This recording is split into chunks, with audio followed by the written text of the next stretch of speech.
Hi friends, hello everyone, my name is Avinash Pathak और मैं अपने यूट्यूब चैनल हैप्पी कंपाइलर में आप लोगों का स्वागत करता हूं।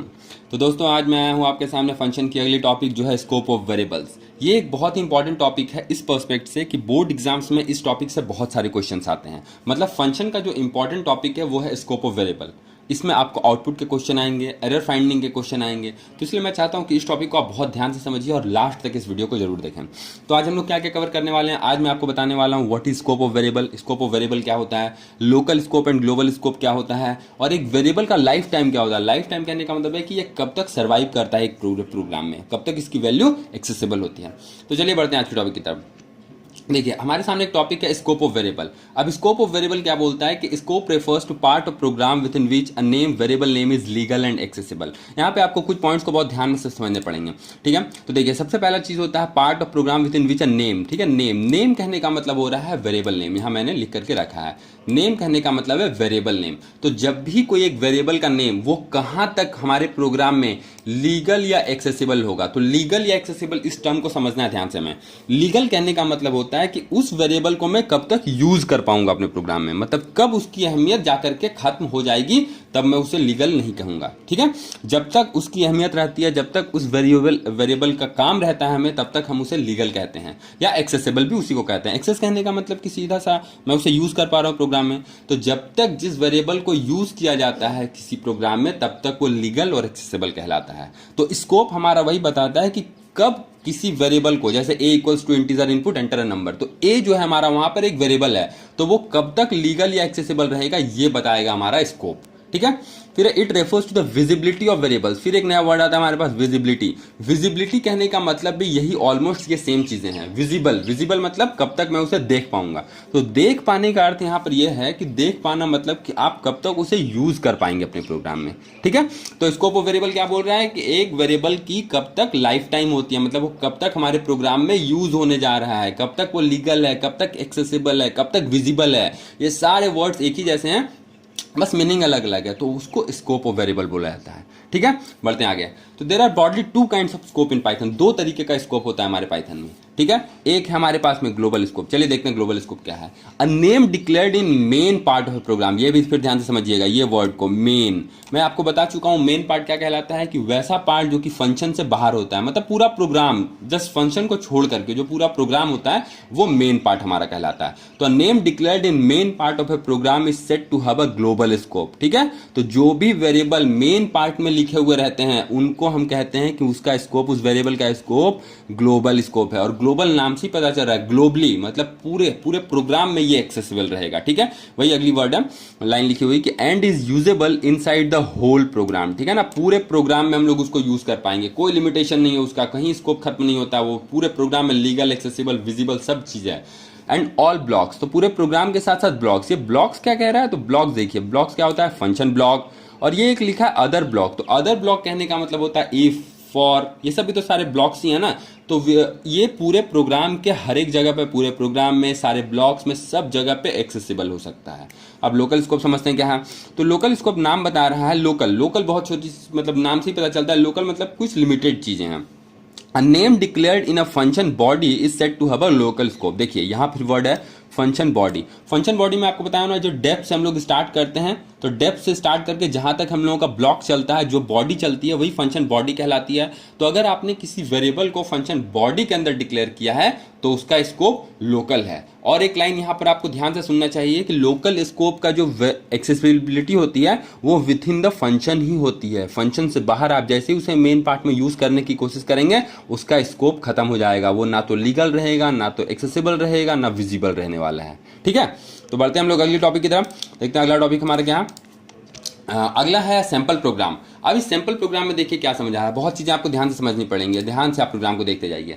आप पहले प्रोग्राम देख चुके हैं, लेकिन आपको मैं जो नया कॉन्सेप्ट समझा रहा हूं उसके लिए समझिए कि define calcium X comma Y, ठीक है। ये क्या है हमारा कैल्शियम, जो हमारा फंक्शन का नेम है, एक्स और वाई के हमारे पैरामीटर्स हैं। Z equals to X plus Y और रिटर्न जेड, मतलब कि ये जो जेड की वैल्यू है ये कहां पर आने वाली है, ये हमारे पास आने वाली है जब भी मतलब ये प्रोग्राम रन करेगा तो ये मेन पार्ट में हम लोगों को रिटर्न करने वाला है, ठीक है। अब यहां से स्टार्ट होता है हमारा मेन, ये जो है यहां से स्टार्ट होता है मेन पार्ट। तो num1 एक वेरिएबल है, integer input enter first number. num2 है इंटीजर इनपुट एंटर, सॉरी यहाँ पे सेकंड नंबर होना चाहिए था, मैंने कॉपी पेस्ट किया इसलिए। तो चलिए बढ़ते हैं आगे, enter second number. Sum equals to कैलसम, ये रहा हमारा फंक्शन कॉल, क्योंकि ये कैलसम और ये कैलसम दोनों सेम हो गया तो कैलसम, और ये num1 यहां से आया है और ये num2 यहां से आया है, ठीक है। तो ये num1 जो है ये वैल्यू अपनी वैल्यू पहुंचाएगा सीधा x के पास में, और ये num2 की वैल्यू पहुंचेगी y के पास में। क्लियर है, ठीक है। तो print sum of two number, और ये जो सम है ये सम में ही क्या होगा, ये जो रिटर्न यहां से हमारे पास वैल्यू आ रहा है ये किसके पास पहुंच रहा है, ये सम के पास पहुंच रहा है। तो यही सम के पास आंसर स्टोर हो जाएगा, और सम ऑफ टू नंबर इज यहां पर सम प्रिंट कर देगा। अब देखिए यहां पर क्या हो रहा है, जैसा मैंने आपको बताया था कि फंक्शन बॉडी के अंदर जो भी चीज वेरिएबल स्टोर्ड होते हैं उनको कहते हैं हम लोग लोकल स्कोप में वो है, और उसका यूज हम लोग उस अंदर वहीं तक कर सकते हैं, उसके बाहर हम लोग यूज नहीं कर सकते हैं। और जो मेन पार्ट में जो भी वेरिएबल को हम लोग डिफाइन करते हैं वो ग्लोबल स्कोप होता है, ठीक है, समझते हैं इसको।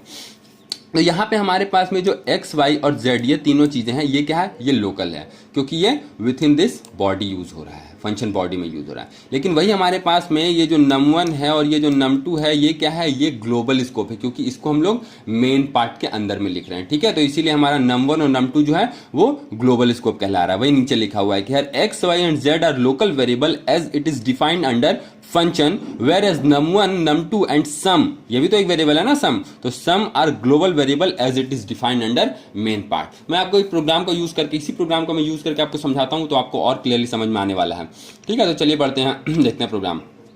अब देखिए यहां पर क्या लिखा हुआ है, यहां पर लिखा हुआ है कि define calcium x, y z equal to x, मतलब नॉर्मल सा प्रोग्राम है। तो इसे रन करता हूं पहले, ठीक है। हमारे पास आ गया एंटर नंबर में दिया 10, फिर एंटर नंबर, फिर 10, तो सम आया 20। सीधी सी बात है कि क्या हुआ यहाँ पर इस num1 का वैल्यू गया x में गया, num2 का वैल्यू y में गया, और x plus Y 10 plus 10 equal to 20 दे दिया, रिटर्न z कर दिया, ठीक है। अब एक मैं थोड़ा सा चेंजेस करता हूँ प्रोग्राम में तो आपको समझ में आएगा। अब एक आप काम कीजिए, इस जगह पर आप जा करके एक लाइन लिख लीजिए, इस रिटर्न z के पहले एक लाइन में लिख देता हूँ, प्रिंट num1, मैं num1 यहाँ पर प्रिंट करता हूँ, ठीक है। तो जैसा मैंने आपको बताया है कि क्या है, ये num1 जो है ये num1 तो सीधी सी बात है वेरिएबल है, यानी वेरिएबल है मेन पार्ट में डिक्लेयर, तो ग्लोबल वेरिएबल है। तो अगर मैं ग्लोबल को, मैं आपको बता रहा था कि ग्लोबल वेरिएबल पूरे प्रोग्राम में एक्सेसिबल होता है, चाहे वो फंक्शन बॉडी हो या कहीं भी हो, तो इस num1 की जो वैल्यू वो प्रिंट हो जानी चाहिए, ठीक है। तो प्रिंट करेगा, और यहां पर मैं एक और प्रिंट स्टेटमेंट, इस सम के नीचे मैं एक प्रिंट स्टेटमेंट डाल देता हूं, प्रिंट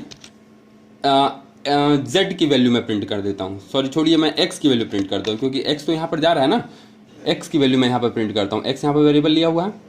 चलिए रन करते हैं प्रोग्राम को। देखिए एंटर नंबर मैंने दिया 5, फिर एंटर अनदर नंबर मैंने दिया 10, अलग अलग दिया। अब आप देखिए 5, सबसे पहले ये 5 प्रिंट किया। अब आपको समझना पड़ेगा, थोड़ा सा समझने की चीज़ आ गई। ये जो 5 आया हमारे पास में, ये 5 कहाँ से आया, ये 5 देखिए कहाँ से आया। आपने num1 का वैल्यू कितना दिया था, एंटर नंबर पहला 5, तो सबसे पहले z equals to x plus 5 हुआ, लेकिन रिटर्न करने के पहले ये प्रिंट स्टेटमेंट आ चुका है हमारे पास, प्रिंट num1 नाम का। तो ये जो 5 है ये वही num1 है, ठीक है। अब उसके बाद में नीचे फिर रिटर्न z, तो रिटर्न z वाला जो ये जो लाइन था ये डायरेक्ट पहुंचा सम के पास, और सम के पास आने के बाद में इसके अंदर वैल्यू स्टोर किया, और ये लाइन जब एग्जीक्यूट हुई तो वहां पर print sum of two number इस कर दिया 15, ठीक है। लेकिन नीचे ये जो एरर क्या दिया, name x is not defined, क्योंकि पाप ने मेन पार्ट में प्रिंट किया है, तो प्रिंट x जो है वो यहाँ पर एक्सेसिबल नहीं है, इसीलिए name x is not defined. तो अब आई होप आप बहुत आसानी से समझ चुके होंगे कि क्या यहाँ पे बोलना चाह रहा था। यहाँ पे बस बोल रहा था कि जो भी चीज़ आप वेरिएबल को मेन पार्ट में करेंगे वो पूरे प्रोग्राम में एक्सेसिबल रहेगा, और जैसे x हमारा सिर्फ लोकल वेरिएबल था, तो लोकल में मैंने मेन पार्ट में लाने की कोशिश की तो एरर दे दिया मेरे सामने, ठीक है, क्लियरली। तो चलिए बढ़ते हैं फिर अगले टॉपिक की तरफ, हम लोग देखते हैं फिर क्या है अगला।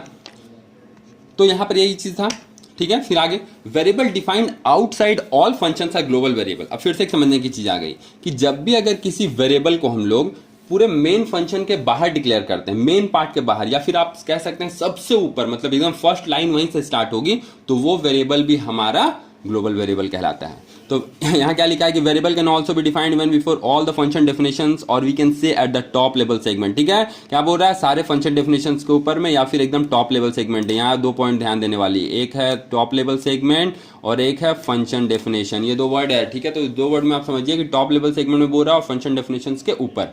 तो यहाँ पर ये यहाँ से हमारा फंक्शन स्टार्ट है, ये इतना दूर फंक्शन है और ये इतना दूर हमारा मेन पार्ट है। तो ये जो x इक्वल्स टू 5 डिफाइन किया गया है, ये फंक्शन से भी ऊपर है और eight the top level segment भी हो रहा है। तो ये जो x इक्वल्स टू 5 है, ये क्या है, ये ग्लोबल वेरिएबल है, ठीक है, क्लियर। तो देखिए यहाँ पर क्या बोल रहा है कि here variable x defined above all functions it is also a global variable along with y and z। ये जो y और z है इन दोनों के साथ साथ में x जो है ये भी ग्लोबल वेरिएबल ही कहलाता है, ठीक है। और इस पार्ट को भी मेन पार्ट ही बोला जाता है। जब भी हम लोग किसी चीज़ को, अगर हम लोग फंक्शन के बाहर कोई भी चीज़ अगर आप लिख रहे हैं तो वो मेन पार्ट है आपका। चलिए ये भी प्रोग्राम को समझते हैं ध्यान से, क्या बताना चाह रहा है इस प्रोग्राम में। हमें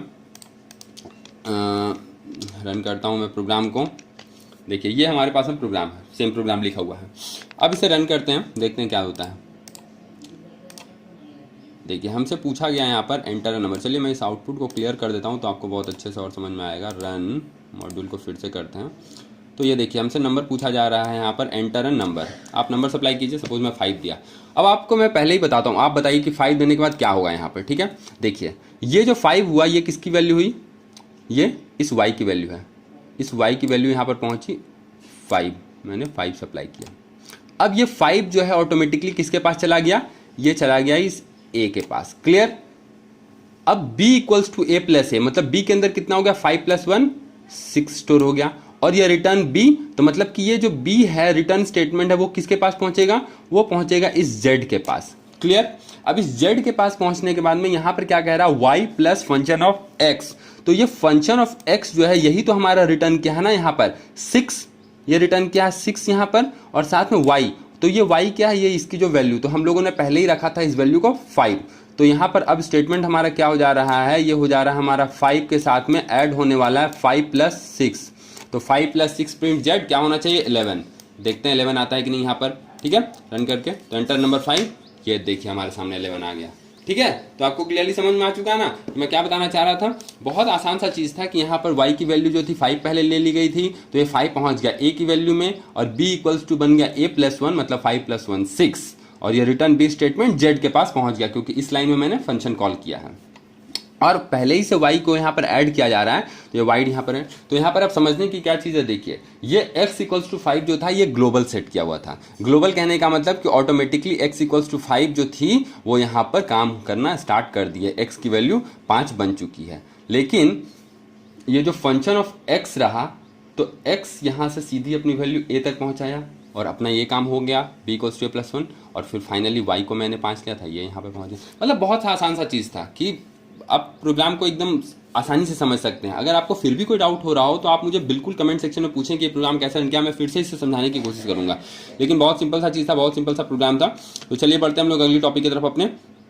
देखिए तो हमारा टॉपिक है अगला, life time of a variable. तो life time of a variable क्या बोलते हैं, the time for which a variable और name remains in memory is called life time of variable. मतलब कि जब तक, जिस टाइम तक एक वेरिएबल या फिर एक नाम, वेरिएबल नेम एक मेमोरी में रहता है, उसे कहते हैं उसका लाइफ टाइम इतना दूर तक है। तो for global variable life time is entire program run, मतलब पूरे प्रोग्राम में रन करता रहेगा जब तक प्रोग्राम रन करता रहेगा। और for local variable life time is their function run, मतलब कि वो फंक्शन जैसे ही खत्म होता है तो उसका लाइफ टाइम भी खत्म हो जाता है। तो आज की टॉपिक बस यहीं पर खत्म होती है। तो मैंने आपको समझाने की कोशिश किया आज की ग्लोबल वेरिएबल, लोकल वेरिएबल क्या होता है, और अभी इसके कुछ पार्ट्स बचे हुए हैं। मैं अगली जो वीडियो लेकर के आऊँगा इसमें और डिटेलिंग में समझाने की कोशिश करूँगा।